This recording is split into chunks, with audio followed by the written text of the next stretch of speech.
afternoon, everybody.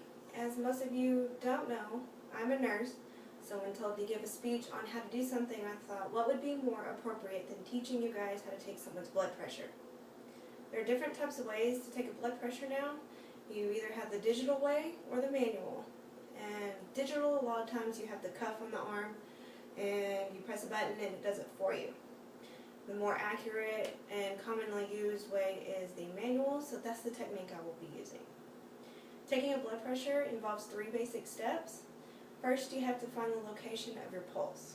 And then secondly, securing the blood pressure cuff accurately. The third step involves inflation and, of course, deflation of the cuff. I will go more into detail explaining each step to where it is understandable, and then towards the end I will show pictures of the stethoscope and each of the words I've used so that way you get more of a visual. So, the first step involves finding the location of your pulse. In order to get an accurate reading, of course, you have to find the location of your pulse to know where to apply the blood pressure cuff. Locate your pulse by lightly pressing your index and middle fingers slightly to the inside center of the bend of the elbow. Here you can feel the pulse of the brachial artery. And if you can't locate the pulse, place the head of the stethoscope in the same general area. The second step involves securing the blood pressure cuff accurately. You want to thread the cuff through the metal loop and then slide the cuff onto your arm, making sure that the stethoscope head is over the artery, like previously stated. And when using a manual monitor cuff, the cuff may already be marked with an arrow to show the inside of the stethoscope head. The lower edge of the cuff should be about 1 inch above the bend of your elbow, and then you want to use the Velcro wrap to make sure the cuff is snug but not too tight.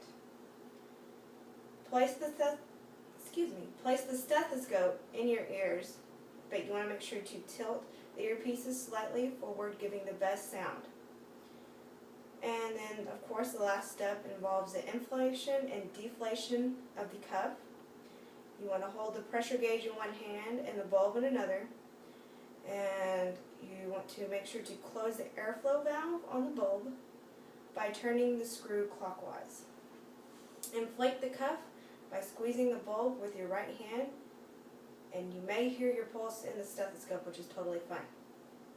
You will watch the gauge. Keep inflating the cuff until the gauge reads about 30 points above your expected systolic pressure, which is the first pulse beat you'll hear.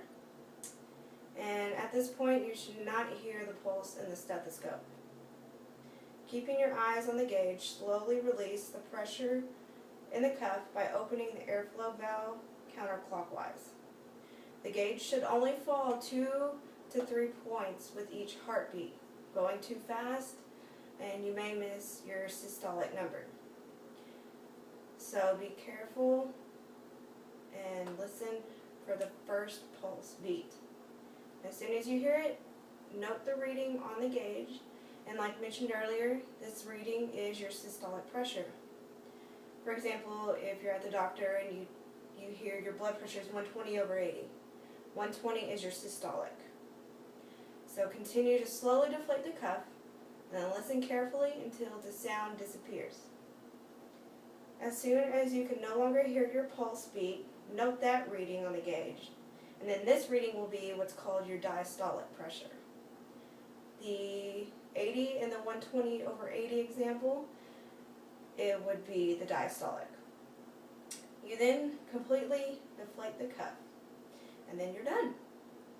Now all of these words, diastolic and your valve and all the bulbs and stethoscope, I know that can be confusing, especially if you've never used it before.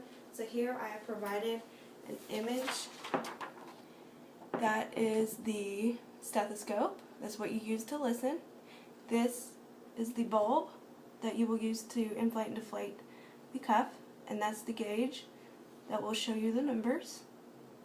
And then you'll see down here an example of where to put the stethoscope exactly so you can hear the pulse beat and the location of the cuff on the arm. So really, it's not hard to do it.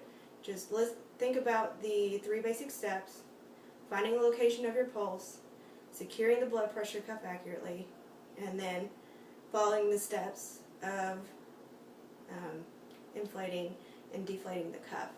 And you'll get it down. It'll take some practice, but it's worth it. And that's something else that you don't have to depend on your doctor to do. Thank you.